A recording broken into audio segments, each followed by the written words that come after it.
Conor McGregor got paid $5 million to fight a bum and he got knocked out. Many people would love to hit Jake Paul in the face, but for once it isn't because of something he did on his YouTube channel. He has been a lot of controversies and has even been the focus of sexual assault allegations. And it's just for the fact that he's very unlikable. Go to any of his YouTube videos, look at the likes, and you'll know exactly what we're talking about. You have to agree that with that many dislikes per video, somebody on the other side of that screen deserves a punch. So it's safe to say that there are a lot of people who just don't like him. Lately, he has been in the headlines again, this time for his newly started boxing career. Oh my gosh, here we go. After 3 professional career wins against a fellow YouTuber, a professional basketball player, and an MMA fighter with terrible striking skills named Ben Askren, many professional fighters are out for blood. So let's find out who Jake Paul might be fighting next. Please remember to give that like button a 1-2, then subscribe to our channel and turn on the notifications. That way, you never miss a thing. Floyd Mayweather. He might become the first actual boxer that Paul fights since his exhibition fight against Jake's brother Logan Paul has already been set. These two will be fighting on the 6th of June, and it might not be the only Paul brother who comes up against Mayweather very soon. Mayweather has spoken out about his plans for this year in a post on Instagram. He said that he plans on doing several exhibitions this year, including the one with Logan Paul and also Jake. Well, that fight against Askren has come and gone and ended with Paul knocking out Askren in the first round via a pretty mean looking overhand right. So I'm guessing that means that the fight with Mayweather should go ahead soon. It should be, I guess, an interesting fight. Mayweather has even recently said that he'd fight both brothers on the same night, adding fuel to that fire. Jake Paul has never come up against a professional boxer before, so it could be the fight that will really show if his talents are real or not so much. Many people have been super skeptical, some even saying that the results of the fight with Askren were dodgy. A real fight with a real boxer might be the only way we will entirely see how real he is. And after the gotcha hat gate that took place in the middle of May, during Mayweather and Logan Paul's fight press conference, the likelihood that Jake Paul will have to deal with Mayweather seems to be set in stone. After the ordeal, Jake Paul is actually fearing for his life. Maybe internet trolls just need to stay behind the keyboard sometimes. Daniel Cormier, one of the people to suggest that the fight with Askren wasn't entirely legit, it seems like Cormier insulted Paul with the suggestion. He has since gone on a Twitter rant about the MMA fighter and then challenged him to a fight. The two even came face to face at UFC 261 where Paul tried to convince Cormier to fight him. Jake claims that a fight with him will bring in more money than Cormier has ever received for any fight, and this might be an enticement. We don't know. What we do know is that Cormier has since said that he would love to fight Paul, but he wants it to be a mixed martial arts fight. I don't see it happening. Paul is super confident, but I really don't see him going up against a Hall of Fame level mixed martial artist world champion that DC is. Based on the footage of Jake doing MMA on YouTube, he'd stand no chance. Tommy Fury, 21-year-old brother of the heavyweight champion Tyson Fury, is used to being in the limelight since he was on Love Island. But since then, he has focused on building a name for himself in the boxing ring. He has claimed 5 wins with 0 losses so far. They too had a bit of a social media war so far, and it seems like a good fit for a fight. Fury has been pretty outspoken about his thoughts on Paul. He doesn't believe that he has any idea what he's doing and that the fights that Paul has won were just because his opponents were really boxers. Tommy Fury has been pretty open about his willingness to take a fight with Jake Paul. He has no doubt that he would win the fight hands down, but Paul seriously disagrees. He feels that Tommy isn't experienced enough to fight him. He said that Fury needs to fight more high-profile fighters before he's willing to fight him. Coming from Jake, it sounds absolutely stupid. Paul said that he wouldn't want to give a 50-50 share of the profits. He believes that he would be the main attraction and that it wouldn't be fair that someone who doesn't bring the same draw gets the same amount of money. This alludes to the point that Jake Paul cares more about money than the actual sport. Kendall Gill. Gill used to be a professional basketball player for the NBA, but when he retired from the league, he wasn't done with sports. He started training boxing and has had 4 professional boxing fights where he has won all 4 of them, and he even scored 3 knockouts while doing it. If it is his opponent attracting some fans to the fight, then Kendall Gill might be a great option. He has all his fans back from the NBA days and they're still keeping his eyes on him. It could be a massive attraction to the fight and there should be a lot of interest in this matchup. And best of all, it seems that Kendall Gill has actually been keen on taking Paul on and making it happen. So this is a really good possibility. Conor McGregor. He was one of the people that were responsible for his entire UFC to boxing crossover, which started around 2017. So in some ways, Jake Paul has almost tried to mimic McGregor's career and persona. He also enjoys creating major hype around his fight. So if the opportunity for these two to fight ever came about, it would sure be a massive fan draw. Both will put in a lot of effort to create hype and it'll be likely spectacular. And that will end in a massive payday for both of them. But we don't know when this fight would happen. McGregor is pretty busy the next few months with different fights and there's just no space on his schedule for another bout. But maybe we'll get to see the matchup sometime in the future. Darren Taylor. According to Taylor, boxing saved his life. He got back into shape from boxing and it helped him get serious about his health. So he feels like Jake Paul is being a bit disrespectful by acting like he is such an experienced boxer and by claiming he's so great. So he has challenged Paul to a showdown, saying that Paul should fight someone who knows how it is to be in the ring. Besides that, a fight between these two could actually be a pretty big show too. As a 4-time winner of MTV's The Challenge, Taylor has a lot of MTV fans. It would sort of be a battle between MTV and YouTube. It would attract a lot of attention and should be a pretty great spectacle. Nate Diaz. Since McGregor seems to be out of the question, at least for the foreseeable future, Jake Paul has turned his energy in trying to get the attention of one of McGregor's best former rivals, Nate Diaz. Diaz is pretty easy to get riled up, and that seems to be what Paul is trying to do. It could be pretty entertaining if he's able to succeed. Jake himself has even admitted that pretty much no one would think that he has any chance against Diaz, and that fact alone will get everyone to tune in. He went on to say that when he did win the fight, that it would be pretty spectacular and that no one would believe it at all. Everyone would think that Diaz would probably just kill Paul. That might be because there's a very good chance that, well, that's what would happen. But I must admit, if Jake Paul did manage to beat Nate Diaz, it would be pretty incredible, and even the people who can't stand him will have to admit that, well, he could fight. But that would be on the very, very slim off chance that Paul does win. Along with that, a good result for Paul in a battle like this might entice some pretty big names in boxing to take him on too. It seems his biggest goal with this fight is to get the attention of McGregor and to convince him that Paul is a worthy opponent. We'll have to see if Diaz responds and takes the bait. Whatever the outcome, Jake has one thing right. People would surely tune in to watch. Antonio Tarver.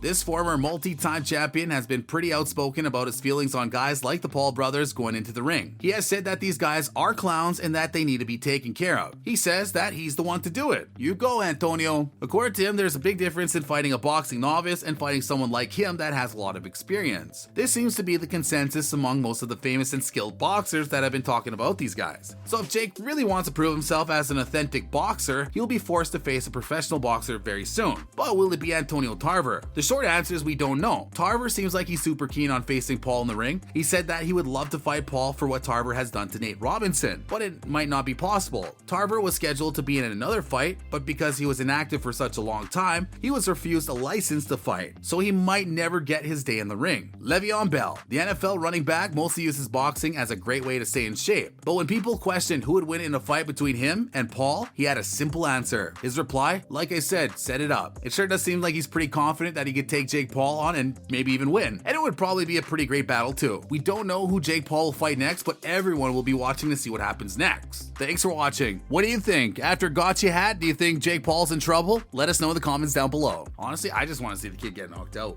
Word!